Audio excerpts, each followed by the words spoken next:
Hello everyone, my name is Nathan and today it's time for another episode of Oxygen Not Included. I believe we now have a truly self-sustaining colony. We have a steady source of food, water and oxygen. This means slowly but surely we can point our eyes towards the sky. As you can see, I made a little liquid lock here because I really didn't want all the hydrogen and everything to escape. A little bit of it I lost, of course. I also had to insulate this pretty well because while the temperatures here are minus 60 degrees, I have no liquid yet that doesn't freeze. So hopefully the brine here is gonna pull through, we'll have to see. Let's have a look at rocketry. We can find the telescope right here and this is what I want to place. Now it looks as though we need a little bit of free space. Let's remove that. And with the igneous rock laying around here, we're gonna make some scaffolding. It would also be nice to explore the planetoid towards the right, so I'm just gonna dig a little something away here. And I'm gonna do the same thing here on the left side. We should always have an eye out for our volcanoes. Once they get dormant, that is the opportune moment to analyze them. In the basement here, as you can see, I started to pump things out. We're just gonna leave this pump running here, and eventually it's gonna be able to get rid of the carbon dioxide. With the Draco Ranch, unfortunately I noticed the plastic doesn't drop where it is supposed to drop, so this auto sweeper is still not able to reach it at this point. We might be able to get away with one right here. I do not really mind to install another one. They only pull energy when they are in use. However, now we finally reached a number of 8 critters in this stable and they are still not cramped, so I'm guessing this is going to be the number, a maximum of 8. I want to make sure this critter drop-off point has the highest priority. Let's put it to 9. This should be the first one they use. We also need to enable auto-wrangle surplus in case we have 9. Then we want to make sure we pick them up. I'm also gonna put a whole bunch of incubators here on the top. These guys we are not gonna power. They will only be here for population control. Preferably what I would like to see is this always full with 8 critters. And then whenever they drop an egg, the first location is going to be an incubation station. And if we get even more eggs than that, then I'm just probably going to cook them up here with the egg cracker. And if we have the right priorities, then this is the order it's going to happen. Our telescope is installed. Obviously, it's going to require some power. Let's see. What is the closest power we have? A conductive wire, not the wire of my choice, but it doesn't really matter. I'm still using the refinery as much as possible, trying to keep it busy, and as a result you can see the biome is slowly melting. We still have enough chill in there to keep going for a couple of crafts, but other than that I think soon enough we will be able to excavate all of this as well below the upper ice biome. Alert! Surface breach! Oh yes, Kimmel actually did it. Now here we need to be slightly careful because of the radiation. There are also other places like the uranium deposits we need to be careful about. I think I'm gonna move these guys one over so I can fit them a little bit better. And then we can do something like this. Also make sure this is gonna be part of the base. And all we have to do is take apart this heavy watt wire and exchange it with a joint plate. And then we can, we can just install another door. All of the incubators are also gonna have priority 9. I'm only gonna do this because they're not hooked up to power. We're gonna set to incubate glossy draglet eggs and I'm actually gonna suppress all these annoying warnings. This is gonna allow us to store the eggs in the incubators. That is the first place the eggs should go. And I'm actually gonna set up a secondary floor with even more incubators. We might be able to remove a bunch of them once we know how many eggs we get from this size of ranch. Probably not that many. This also means we can go ahead and deconstruct all of these incubators. I'm gonna leave one intact until I have a third one upstairs. While my dupes are building this, I have another confession to make. I don't see the usefulness of the Orgate in this contraption. We could just, connect the wires together, don't have this Orgate at all, and it would still do the same thing, right? Sometimes automation can be really simple, but I would like to optimize this design before we actually put it into the final base. But I have to say I'm really happy how it functions, just the Orgate is completely unnecessary. I'm sure you pointed this out when I launched the episode, but I had to pre-record a couple of episodes, so I have no feedback on that yet. When you're watching this, I'm actually on vacation with my son, skiing in the Swiss mountains. So I gave my everything to record a couple of proper episodes, because you guys are doing an amazing job supporting it. One last connection I would like to see to the main base is maybe this here. Let me add a ladder there, and then I want another door here. Same thing here, Devon at the moment is trapped. Let's make sure they can exit. So pneumatic door, well, the pneumatic door is not really necessary. It just feels better. Devon is now here with their suit. I believe if I make them go over there, they should drop it. This might happen one more time if we trap a duplicant upstairs, but I would like this refinery to be accessible without an atmo suit and such a long detour. There, it happened again. Harold this time is the culprit. But now that we have that sorted, it cannot happen again and we have an easy access to this point. Great. What is happening upstairs? Still not done with the cabling. What is happening downstairs? This guy here is dormant. Should we go for it? No, actually not. I'm gonna wait for the carbon dioxide to be fully pumped out just in case. Check this out. The cool slush geyser is waking up again, ready to provide us with some cooling. In the meantime, the cool steam vent is going to be dormant for another 34 cycles, giving us plenty of time to bring this all the way down to temperature. Wait a second, I totally forgot to cut this off. Deconstruct the wire, please. Actually, we can do it easier. Let's just go ahead and cut this off. This is also going to make it a little less confusing. Let's assume we fill up all of these incubators. Then one thing we can do is also cook up the eggs. Within the egg cracker with a lower priority than the incubators, we can now say glossy Drecklet eggs forever. And they are going to make sure to bring the eggs here first before they bring it to the egg cracker. We're already producing omelets at the grill, that is good, and we're also producing the barbecue, which we will be getting from the incubated Dracos that are a surplus to our farm. We can then add another critter drop-off point, possibly just in this room for the time being, with a lower priority than this guy here. Also for the Dracos, we still want a high priority because we essentially want to get the Dracos out of the incubation chambers as soon as possible. Time to speed up the cabling here. I want to see this happen. Another improvement to the base we could make maybe are plastic ladders. It is something we can research, comfy beds, plastic ladders and plastic tiles. That might even give us the opportunity to already plan out the future living quarters. But essentially plastic ladders are gonna make my duplicants 20% faster in climbing, while normal ladders do absolutely nothing. Wonderful, we unlocked the plastic stuff. We're gonna start by replacing this ladder here. It is 50 kilograms of plastic per ladder. Maybe the ladder here at the bottom would have been more important, but we can do that one as well, because I already know this one here is gonna be permanent. This is gonna be my main shaft, somewhat in the center, not quite.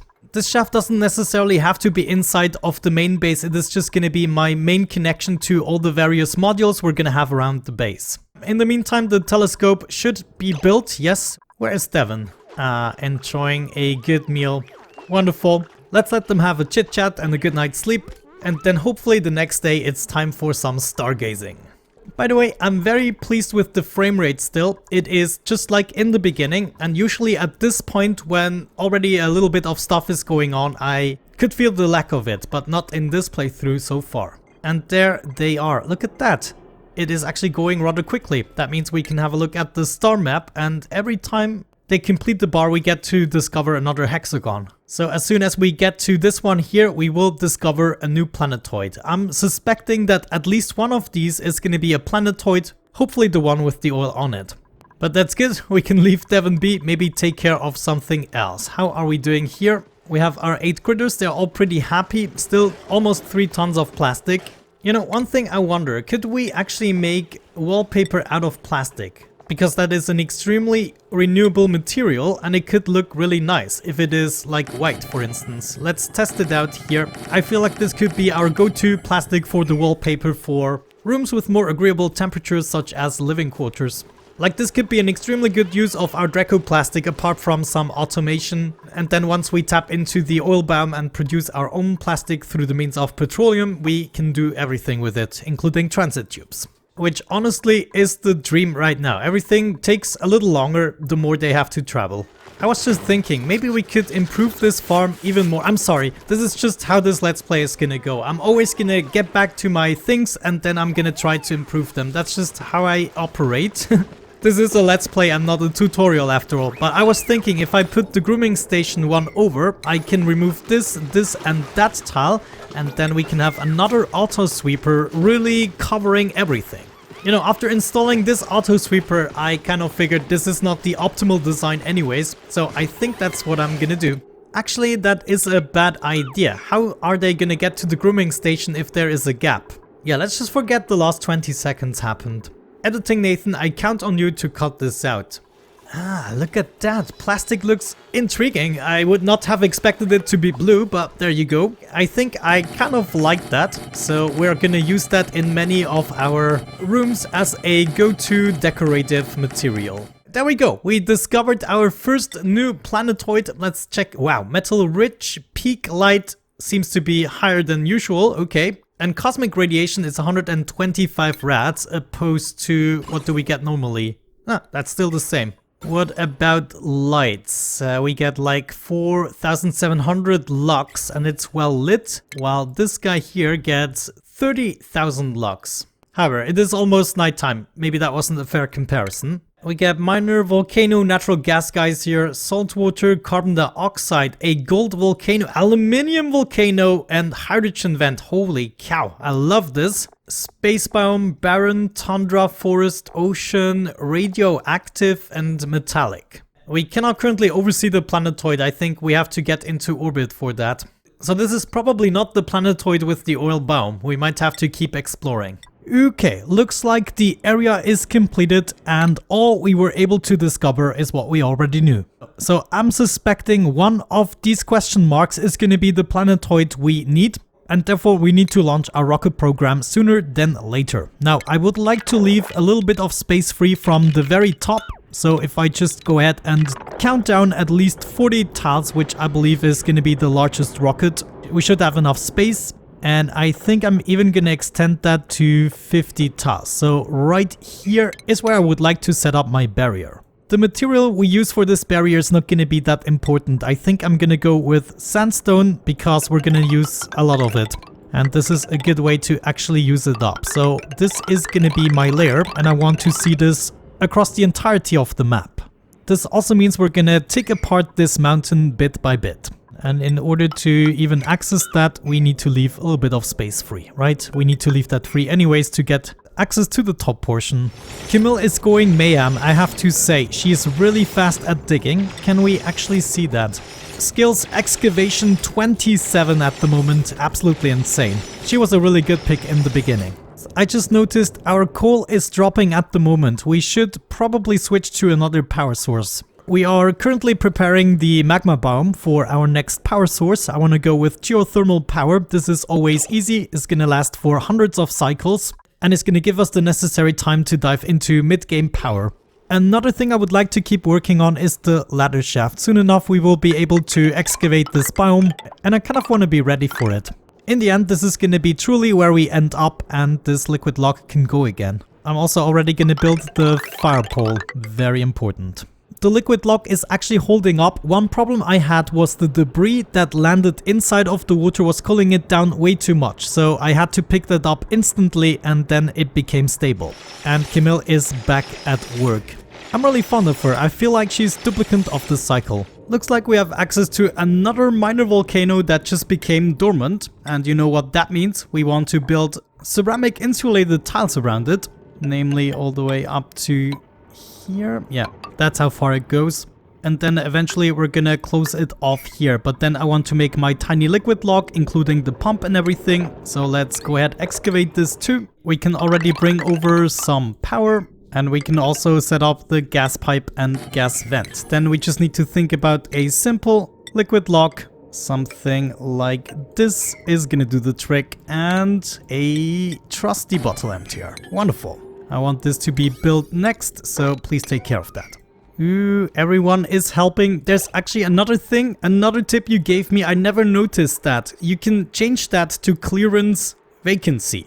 And it is confusing the way it is phrased here. I always thought when I click this, then that's what it is. But hovering over the atmosuit checkpoint, we can now see it is vacancy only. And that means we can theoretically connect all the parts of our atmosuits. And the duplicates are only gonna go inside if there is actually a empty dock. So if all docks are occupied, then they will go in here because we have the exact amount of suits for our docks.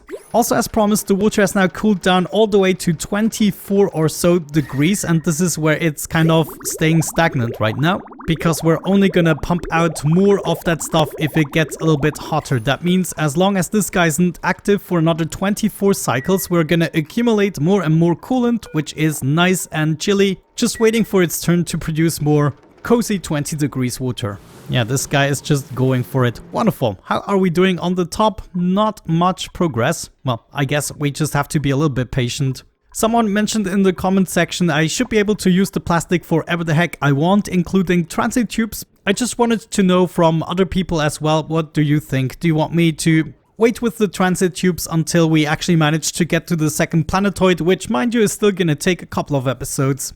Or should we start with the transit tubes right now? I mean, it's still gonna be a slow process. It's not like we are making a crazy amount of plastics. Right now I'm using it for way more important things such as wallpaper. Slowly but surely we are through with this tiny biome. I want to make the best of it, so what I'm gonna do is actually, let me see, do we have some material? Mafic rock, what is near? Mafic rock, okay, let's build ladders out of mafic rock. And all I really want to do is take apart some of this Abyssalite. Right now it doesn't do anything, it is very cold. As soon as it gets converted into debris falling down, it is gonna be able to interact with the water and giving us a little bit of a boost. So we can take everything apart except one layer of Abyssalite, kind of making the best out of the rest of the gel. So we're gonna take apart just enough to still have an insulating layer. I almost forgot about this volcano, that's bad. We want to analyze it as quickly as possible, and don't forget about our trusty gas pump. Everything else is already in place, except, well, for the liquid lock, I guess, but let's take care of that now. And now we are pumping in a cycle. Alright. Somebody bring that bottle, please. Ellie did it, and oh geez, I totally admired her too much there for a second. I actually want to make sure we take apart this Wheeze warts. This is of course distributing radiation. We will make good use of that in due time, but for now I don't want to expose my dupes to it. So there it goes. Okay, and right now it shouldn't emit any radiation. Indeed, it doesn't. Some Abyssalite now dropped down here, and hopefully this is going to help us out. It theoretically should have an effect because searing hot Abyssalite also heats up water to the point it becomes steam. I think the Wheeze wart here is the first one we got, so we want to add that to our seed chest. I want to make sure to collect all the Wheeze warts from this world. There might be another one here, and it will still not be enough to actually make a good radiation reactor, but it might be enough for some initial research. Okay, it looks as though our storage isn't large enough. This is why I'm going to expand it right now. Also, I kept on building the ladder shaft, as you can see, and I'm starting to abandon this biome. I also made some off-camera attempts at a meat grinder, however I cannot get the critters dropped through the mechanized airlock. The idea would have been to take the draglets all the way over here, and once they have grown up we're gonna shear them once. As soon as the shearing is done, this is why the automation is here, the doors are gonna open up and the critters would fall into a pit of water, drowning to become their final form meat, as you so eloquently put it. But this was a failed attempt and it doesn't work with pneumatic doors because then the shearing station doesn't recognize this as a tile it can stand on. We're almost done with the expansion here. It is time to take this and that apart. And if Camille will be so kind, where are you going? Dig? No, you come back here, you do this first. Thank you. And this is gonna give us the space for 2 more tanks each. All we have to do is reroute this slightly, and we do not really need to sacrifice copper for this. Sandstone tiles are gonna do just fine. I mean, it is no surprise. We were prepared to do this, and I wanted to figure out just how many liquid reservoirs I'm gonna need to survive an entire dormant phase of the cool steam vent. It's still 11 cycles to go, and now we know we did not have enough. As a matter of fact, I might get prepared to expand this even more. I'm gonna set up a ladder here. And we're gonna get rid of the old one right there, so we can do some more expansion stuff. Maybe 3 more reservoirs. We would have to go to this point.